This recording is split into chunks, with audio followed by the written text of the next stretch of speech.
Hello, Internet. Thank you once again for coming here and listening to me talk with one of my favourite actors about all things vertical. I think Nick's one of the best actors out there. I don't think he realises how good he is. So I'm on a mission to kind of make him realise how good he is. And yes, it is Nick Garabedian, Hi. who has been in a wide variety of vertical dramas. So I'm going to ask him to do a little brief intro and outline of himself to you. Sure. All right. Well, my name is Nick Garabedian. I am from Orange County. I live here in LA, and I've been doing verticals since 2022. So, yeah. So I started doing them. I think it was October 2022, and it was with the Boss Affair, and I had just gotten out of college. I just gotten out of Cal State Fullerton to do theater.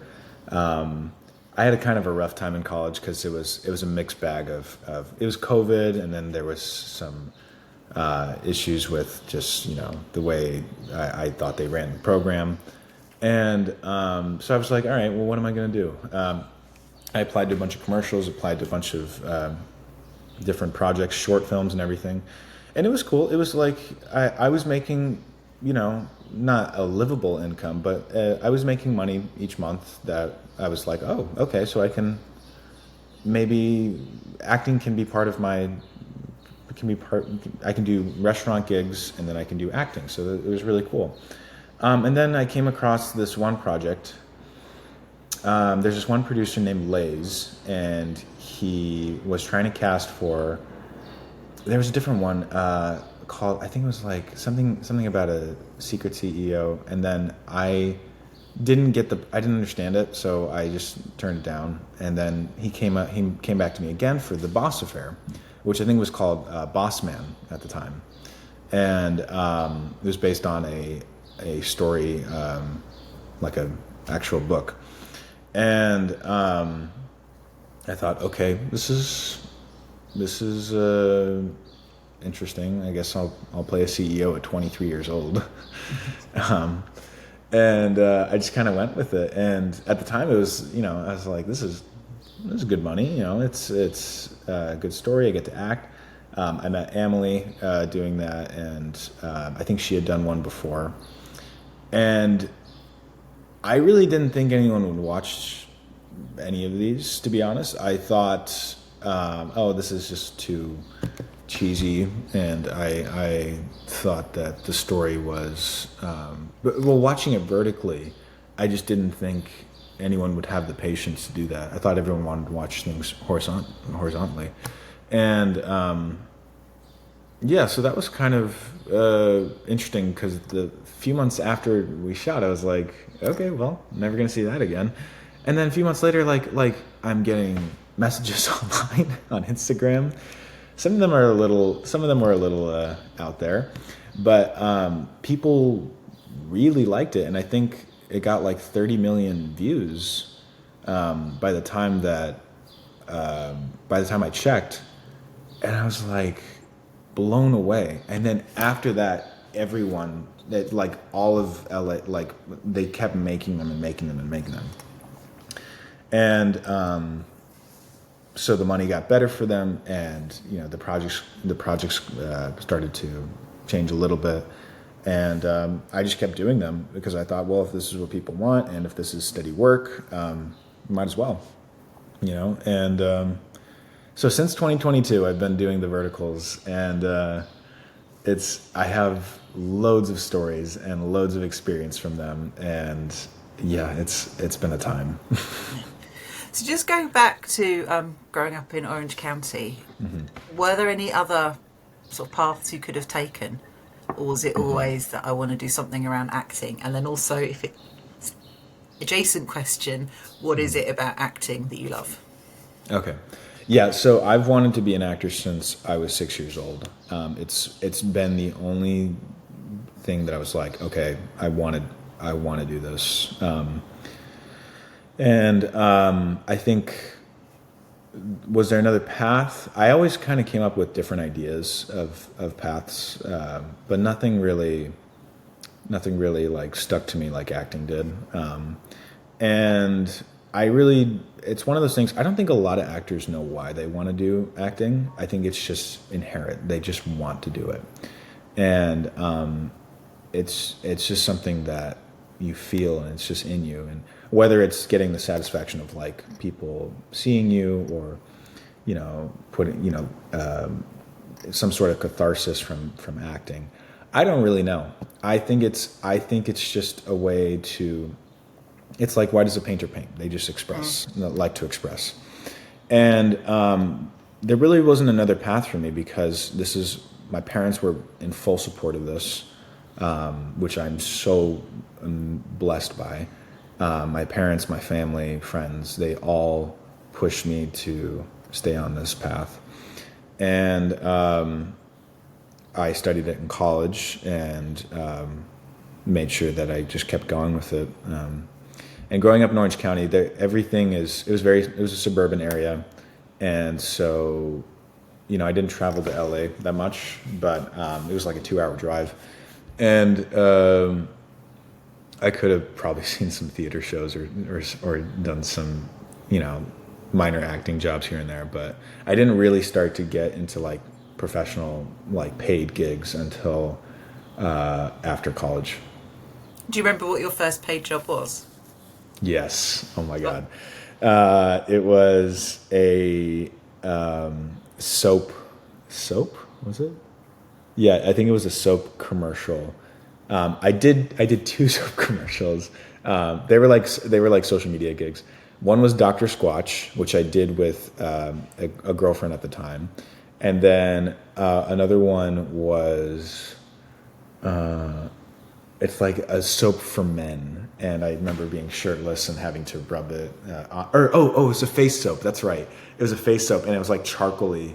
And I remember feeling like afterwards, it was cleansed my whole face. So it was cool. When you do these commercials, do they give you the product? Like, do you? Yes. Take it away with you. Yes. That's the benefit. You gotta make sure. You gotta ask, like, hey, can I get this? And but yeah, they give you some of the soap.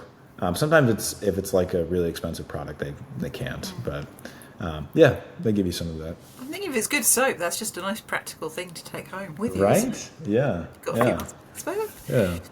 Okay, so with verticals then, so you do one in 2022. When did you kind of realise that it really was here to stay, and that actually that was where most of the jobs were? Do you kind of remember date-wise when that was? I think so. I moved up to LA around February of 2024. And at the time, I did not have a lot of money to pay for rent. I was kind of banking on the idea that I was just going to keep getting verticals. And I really took a risk. And if that didn't work out, I'd probably get a restaurant job. But I think it was either December of 2023 or January that I was like, oh, okay, everyone's getting these. Like, people are getting these. Or at least not everyone. I'm saying like a lot of actors I know are getting these. And they're steady. Like, they're still going. So either I just ride this wave until, if it's a passing phase, I'll ride this wave until it's done, or I'll, find some other way to stay afloat. But I just took a risk and moved up to LA when I didn't have much money to my name, and just did it. Yeah. How have you seen the stories change? Because I've talked to a few people like yourself who've done some from very early on, and actually it feels like they were a bit more inventive. Yeah. And then it kind of has sort of pulled in a bit and being more of the repetitive storylines. Would you say that's your experience from the scripts you've seen? I would say yes. I think here's what I've noticed. So the first one I did, I think it had a very cohesive flow, and it had a flow that made sense to him.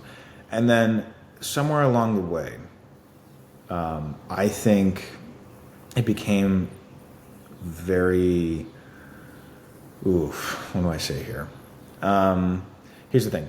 a lot of the stories some stories can be really good. Some stories can be like, they can engage viewers based on just the overall, scene work and how the dialogue's written and everything.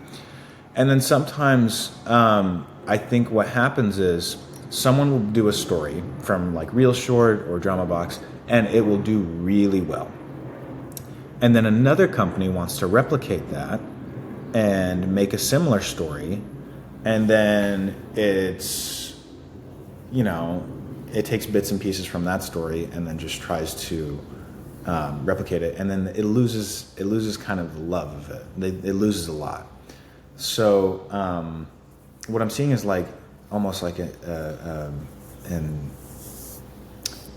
incestuous product of like one story gets converted. It's trimmed down into something that deviates far from the original product of what it was. So I do feel like the stories should change. Long story short, I feel like the story should change. I feel like we should be doing cowboy verticals. I think we should be doing like stories about detectives solving a case, or there's so many different stories, and if they have to revolve around love, there's so many ways we can do that, and so many ways around with romance. And I've pitched stories. I've written half of a vertical and tried to get that made, and I think it's like the idea, if it ain't broke, don't fix it. So the companies want to stick with the CEO, the werewolves, and all that stuff. So you'll find this interesting. So I've come from book selling. So I spent 18 years working in bookshops. So I went through all the big, I was there when all the Dan Browns came out, and Twilight came out, and Harry Potter, and 50 Shades of Grey. That was a bad summer, Nick. You don't understand when you're trying to... You either explain this to little old ladies, we're like, what's this book about? Oh, no. Or even worse, mums who are trying to buy it for their 12-year-olds, and you're like, I don't think you want them reading that. That was a traumatic summer. I'm still scarred. But it's very much the situation in book selling as well, in that once you have something that goes big, so for instance Twilight or like Hunger Games, because of that lack of, I guess, everyone looks at the numbers, don't they? Like, well, we want a piece of that. And also they know there's a bit of an appetite, I guess, for the audience. They obviously we have that in book selling. So you would then get, like, the next 2 years, every single publisher will bring out their version of the Hunger Games. Yeah. Everyone will have, now I've got my dystopian novel, obviously it happened with vampires. The hardest bit was when Fault in the Stars, which is a beautiful, brilliant book. But then when everyone's producing that book, I can just remember standing with teenagers, and it's a challenge keeping them reading. And the table is always just the new books. And basically everything is a version of Fault in the Stars. And this poor person's like, I want to read something fun. And they're like, all I can offer you is dystopia or death. So it's kind of interesting. I do know that from book selling, and it is a fight in publishing as well, of like someone taking that risk, and can we try and tell a new story? So I find it really interesting coming across to verticals, because I'm like, I do recognise that it's a common problem, I think in the arts and creativity as a whole. Yeah, I think you don't have to, like, just because one idea works doesn't mean that same principle is gonna work for you. Like, just because Harry Potter works doesn't mean you write a wizard project and it's gonna work out. Like, so. Yeah. I think you're right. They tend to be diminishing returns as well. Well, here's the thing. I also think like I don't know if this is right for me to say, but like I think there is this idea, because having worked with producers, having worked with clients of the verticals, some of them are not so much invested in how to tell a story. They care about what looks good, and they just or they care about output. Right. So it's like don't worry about the acting. That just do your best. And I've gotten some of the worst notes I've ever gotten, and then I've gotten no notes for projects. And I think like, well, what is this? If we're actors, if we're filmmakers, why aren't we trying to be creative about this? Why aren't we trying to put our best foot forward? And it was so strange because it's like I can't understand why anyone would not want to direct actors if you're a director. And what I feel like sometimes it's a numbers game. You put out as many as you can, hoping that one will just be good. And I worry that it's also like they're so, the story's, a slap, a catch of the girl, like all these tropes. Like I sometimes wonder if it's just like people hate watching, and that's what like hate watching is like, something is so bad that you can't help but not watch it. Which makes me feel bad because every actor wants to tell a story, like a good story. But sometimes the story doesn't permit you to do your best acting work, which is unfortunate. So I really don't know, like, why sometimes verticals can be like that, I think there's a mix there. So I'm just trying to explain, because I know that there's a bit of there's been like an article this week in the Vulture, which and then based on something in the New Yorker, which I think is a bit of a really lazy journalist thing. But they've basically tried to make the link of like, people who watch verticals are like trad wives. So they've tried to stick those two things together and say that we're the same people. Like, I'm not.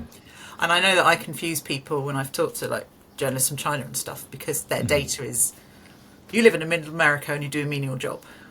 And so I really confuse them of like, well, I run my own business. I went to Cambridge University and, I can write and talk and so on. So it kind of confuses them because it doesn't fit in what they assume the watchers are. And I would say everyone I talk to from the fans, I mean, is probably the type of people who talk to me, but everyone's very intelligent, nuanced, picks up on stuff. So I think the first thing is that. And then I think the next thing to take into account with the success of verticals is, so in my 20s, this is like back in the day, in the 2000s, when the world was a happier place, I watched prestige TV and drama. I would seek out plays to go and watch. I wanted to challenge myself. I was in the UK, there was a lot of like Danish noir, those kind of really interesting dark crime thrillers. So I was watching all of that. The difference 20 years later, my everyday life is so much harder. My everyday life is really hard. And everyone's is really hard. You open the paper and it's bad. And it's like everything is falling apart in the UK, but around the world. Everything's more expensive. I'm not giving a better future to my kids. It's worse. So I always use the example of adolescence. So obviously I know adolescence is this amazing, brilliant performances on Netflix about teens and mental health. I have no desire to watch that. I live teen mental health every day. I have multiple people I know who have teens who are not in school, who are not coping, who've had suicide attempts. So it's like, why would I want to watch that in my limited downtime? So I think that's the challenge, in that a lot of us have much less capacity for watching hard-hitting or improving stuff. Does that make sense? Yes, absolutely. So the role of art has really changed for me now, in that I want something that is instantly going to transport me out and make me feel better. Which is what I think the great verticals do. So I'm going to talk to you about some of your great verticals. But does that make sense? Because my husband has this as well, of like, don't you want to use your time to improve? He's like, and I'm like, no. I spend my day job like pushing myself, learning tech and trying to help people. I need. So does that make sense? It's kind of what you're looking for. Absolutely. As a consumer of stories. So I'll say this one thing, which is, in the times that I've gone to China, I've asked them. I've gone to China 3 times for verticals, and in the times that I've gone, I've asked them, like, how did this all start, and why is it so popular here? From what I understand, the Chinese workforce is very labor intensive, so it can be 12 hours a day, which is, for us, that's like normal. For actors, it's normal, but when I was working on set in China, we ran into 17 hours a day, which is crazy. So what does that tell? And then they sometimes get 1 day off per week, sometimes not, because it's just like the idea that someone else will come along and take your job, and that'll be the end of it, unless you work hard. And what that tells me is that people people want something quick. People want a story that is quick and gets to the point fast, so that they can, as you said, immediately transport themselves out of their current world. And I think art is a telling of how society is doing. I think what we put out there in the media as a form of entertainment is almost as a product of what is happening around us in the world. So if we are overworked, if we are, if we're feeling dissatisfied, we don't have time to really evaluate high concept art. We have to just be transported right away. And that's the case here in America too. It's like people here are overworked. People, food prices have gone up. There's people who are just, what seemed like a good income years ago is not the same today. So, art's a telling of how society is doing.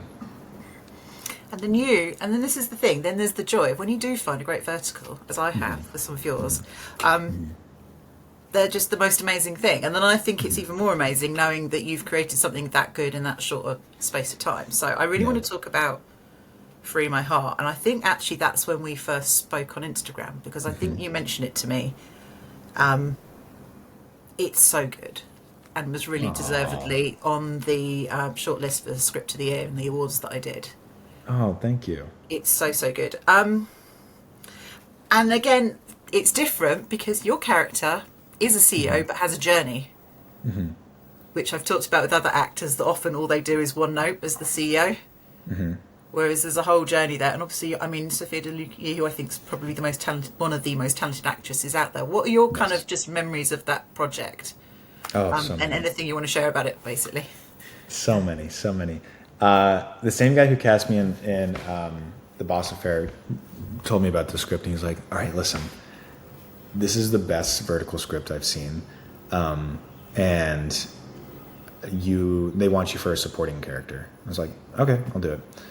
And then I was working on another shoot, and the guy called me. He's like, okay, the other guy dropped out. Do you want to do the lead role? I was like, yeah, sure.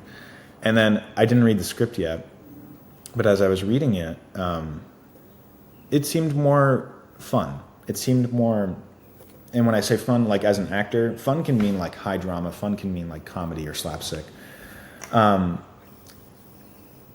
dialogue was more playable.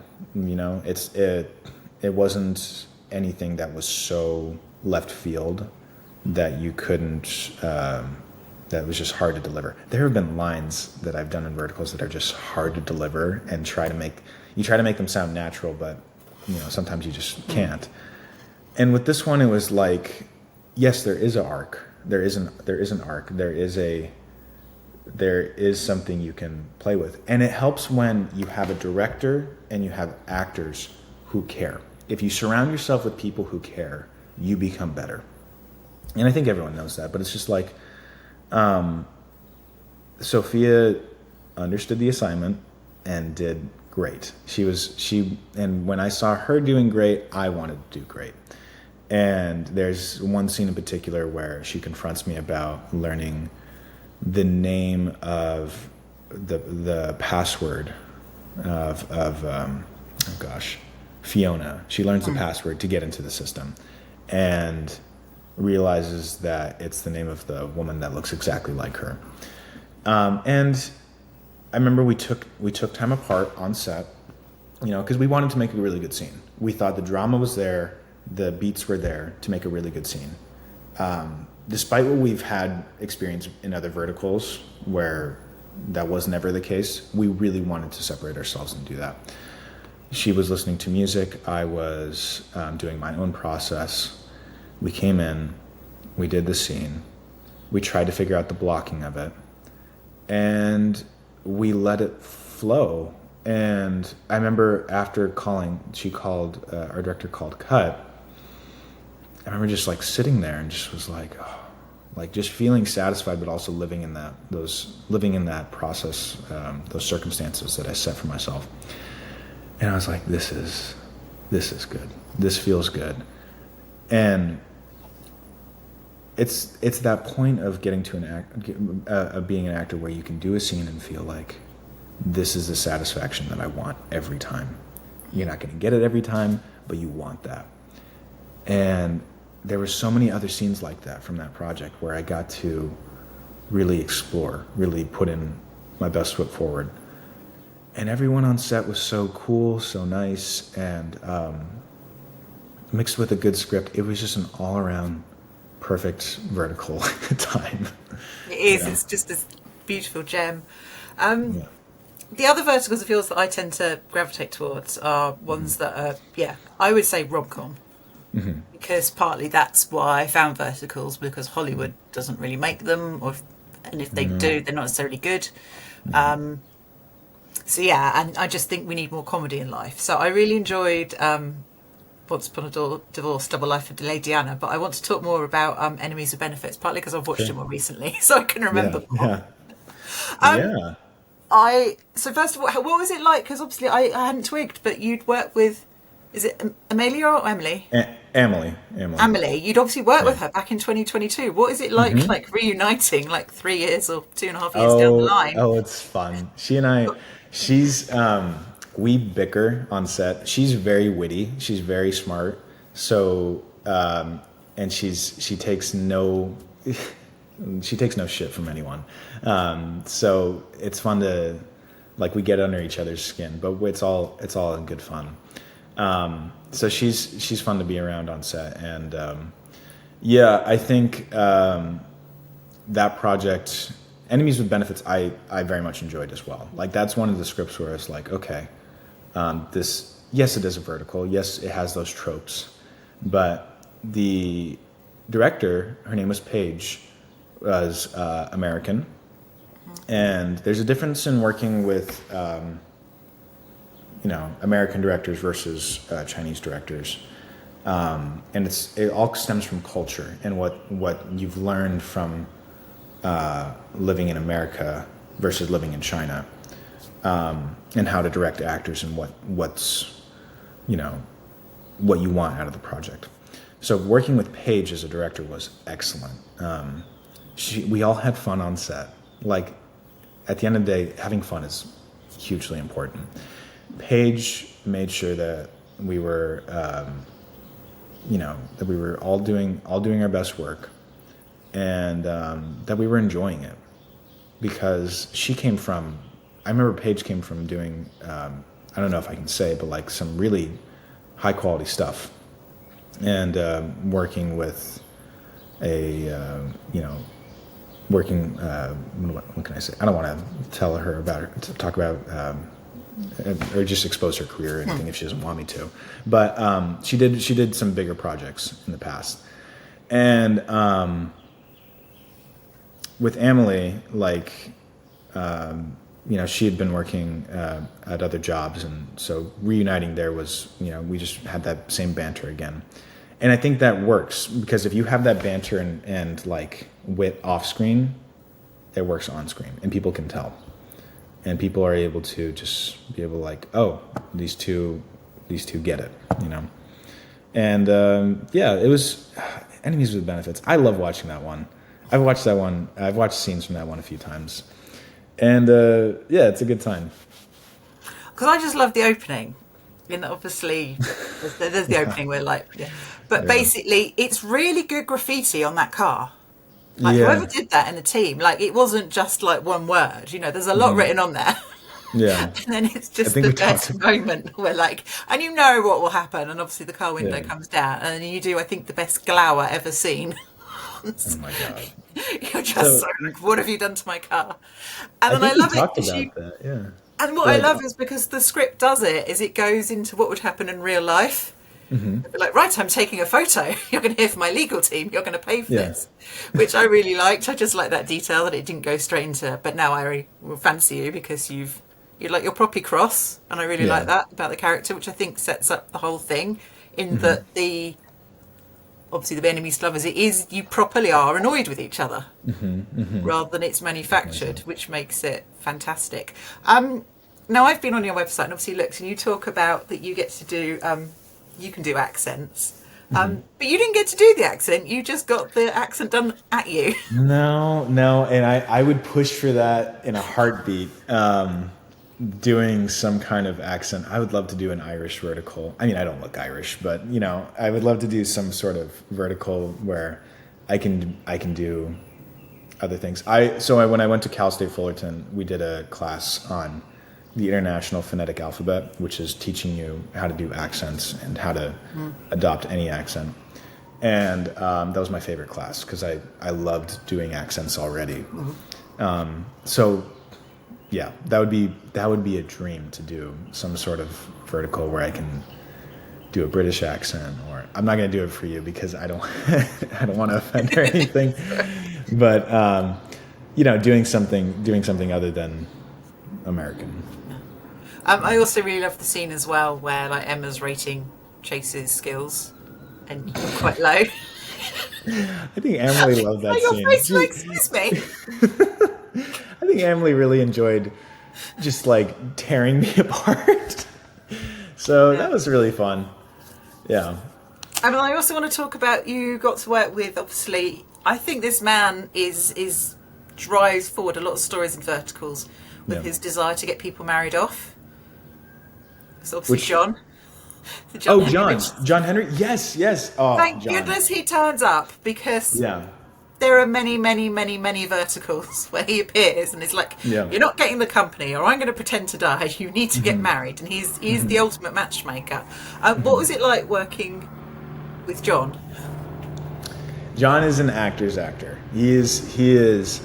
So I just directed something a few, like 2 months ago, and I had John in mind for the role, and we were all set, and then he got cast in another vertical, and he had to drop out. But John, I remember we did for a scene. This is so funny.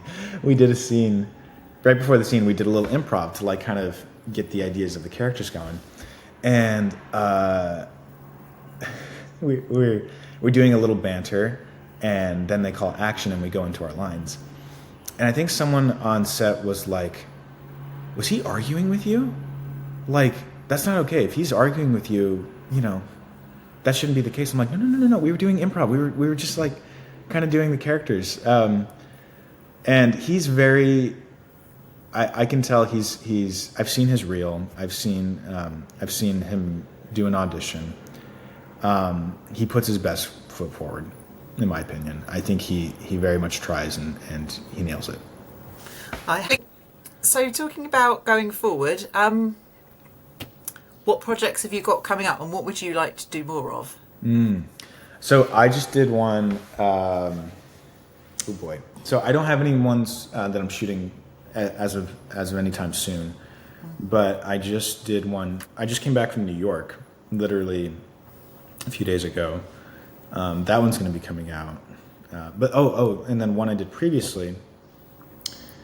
Oh God, what was it called? Oh boy. Accidentally brought home a homeless billionaire, and something like that, which is a story that I think we've seen before on another platform. And then this new one, that should be coming out probably around the same time. They make these quick. They make and put these out pretty quick. But I will say, like, as of my own projects, I'm editing, and I'm gonna try and do. I had this idea of doing a short film every month, but that's not possible. So I'm trying to put out all my own films and do a screening at the end of the year. And I'm very proud of how they've come out so far. So the vertical money I've been earning from the jobs I've been putting into my own work, which is such a blessing. Just to ask you, because obviously I'm suddenly talking to people about movies. I don't know anything about movies. I've watched a lot. That's my skill set. And I know a good story. So when you're creating your own films like that, what's the process of, once you've created it, of then trying to get it out in the world? Just to explain to people. Well, it's interesting. You write a script, as I did, and then you try to get you try to get other people to kind of see your vision. And that can be tough, especially if you're doing a very high concept project. What I'm noticing here in LA is like people just want to tell a good story. People will work for free as long as they tell a good story. As long as they can be able to put in their best cinematography work, if they can do some really cool sound mixing. I think, and that's an artist. Like artists want, obviously everyone wants to be paid for their work, but they just want to put their best foot forward in a project. So after you make a script, you collaborate with the team. I did pay all my people on set, and I try to make sure that they were fed and that they were working conditions that were okay for them. And it was how do I put it? You have to cast. Obviously, you have to do a lot of the casting and yourself. And I worked with a producer who's my friend. His name's Matt, and we just coordinate location. It's a lot of work for 10 minutes of film, because these are short films. It's a lot of work for 10 minutes, and you take a month of preparation. And then once you're at the day of like actually directing, it is the most like thrilling thing in the world. And then after that, you get to edit, which takes a while, and you can sometimes forget about it, and you can sometimes get lost in other projects and whatnot. But just the fact that you made something is pretty extraordinary.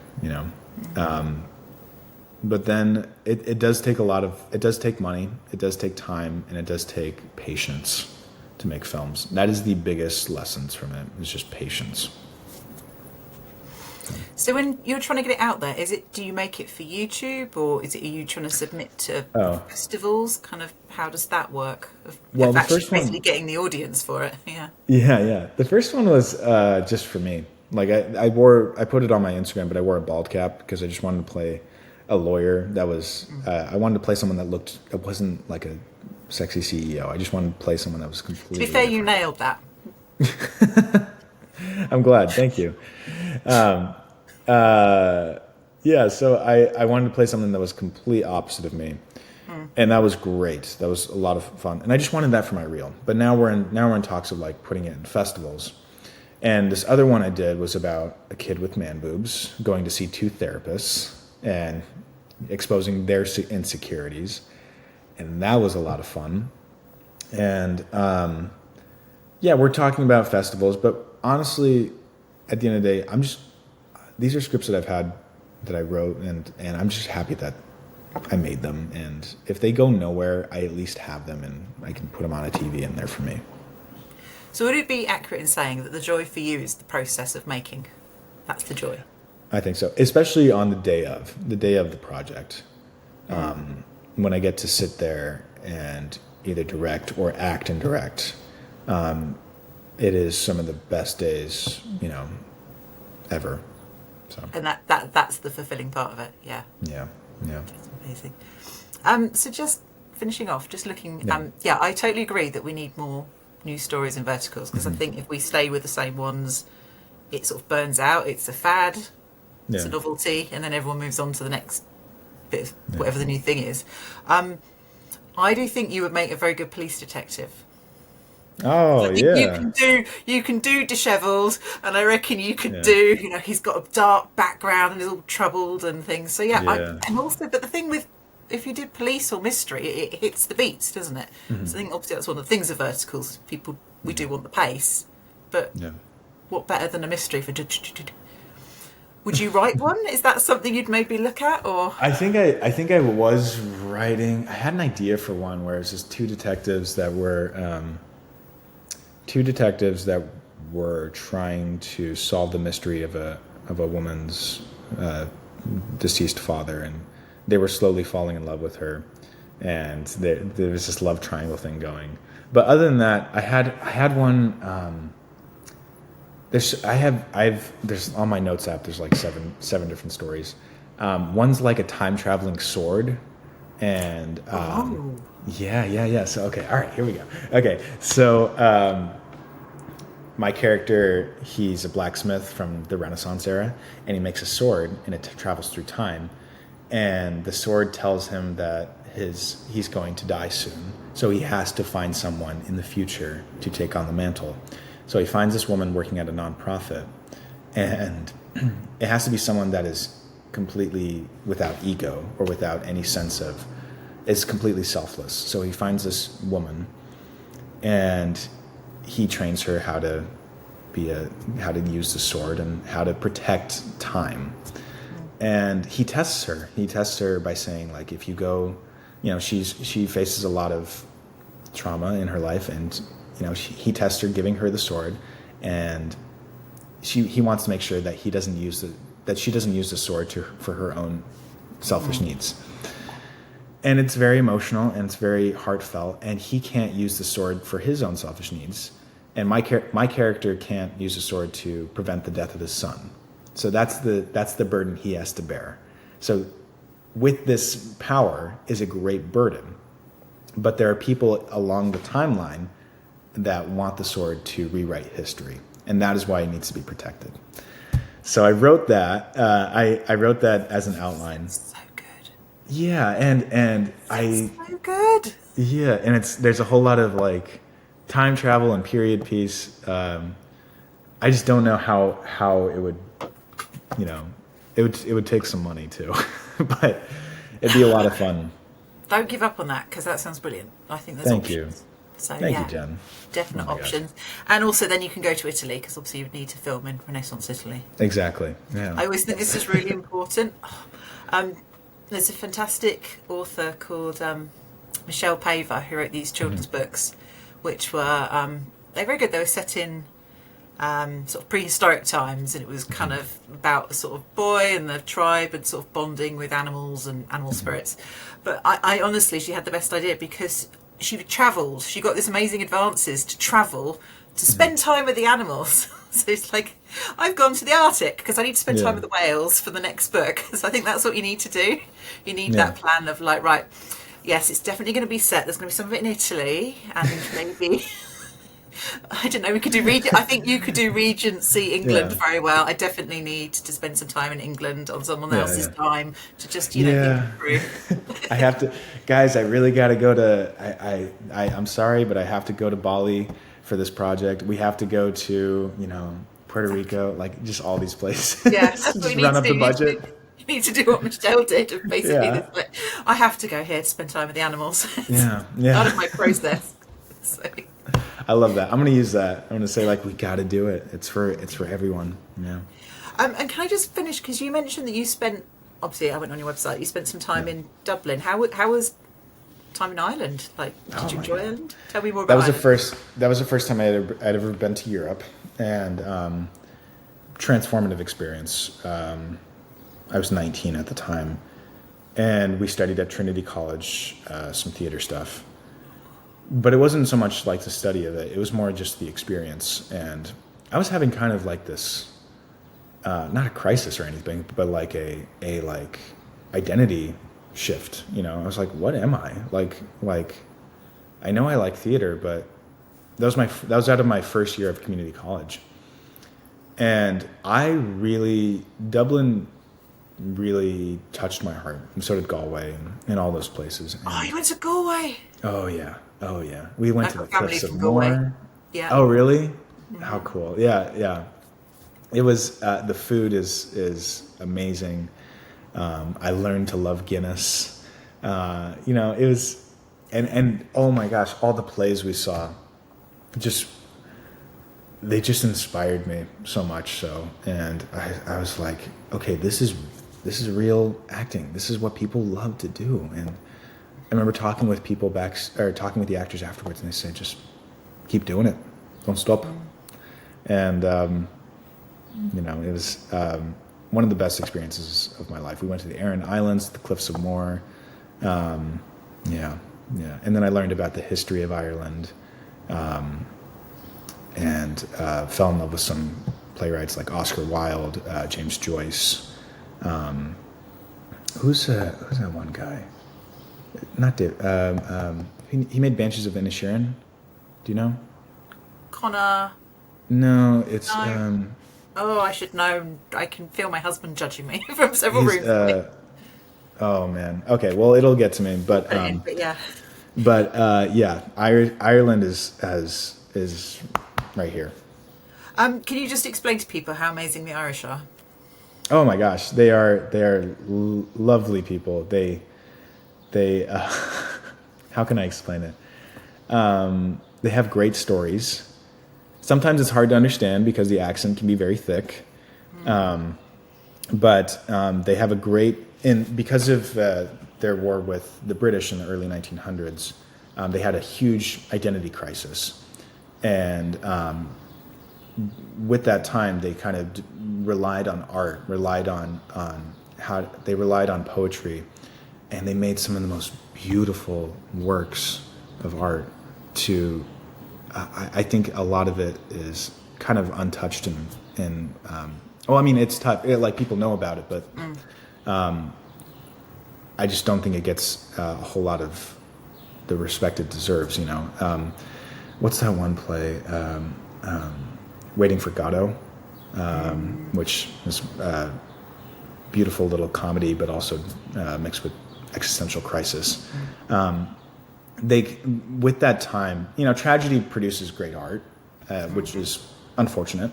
But Ireland has faced numerous tragedies and war and oppression, as many other countries have, and they produce every time they rely so much on art to make sense of their world. And I'm Armenian. Armenia has suffered great oppression from the Ottoman Empire, and they still carry that to this day. Even the people that are the older generations, they feel the Soviet Union, they feel this years of oppression, and it's in their food, it's in the way they speak. You can feel that. And so when I think about Ireland, I think about how much they've had to endure, as many other countries have. So it's beautiful. It's beautiful how they've of what they've become. Because I think that's one of the things when you just look at.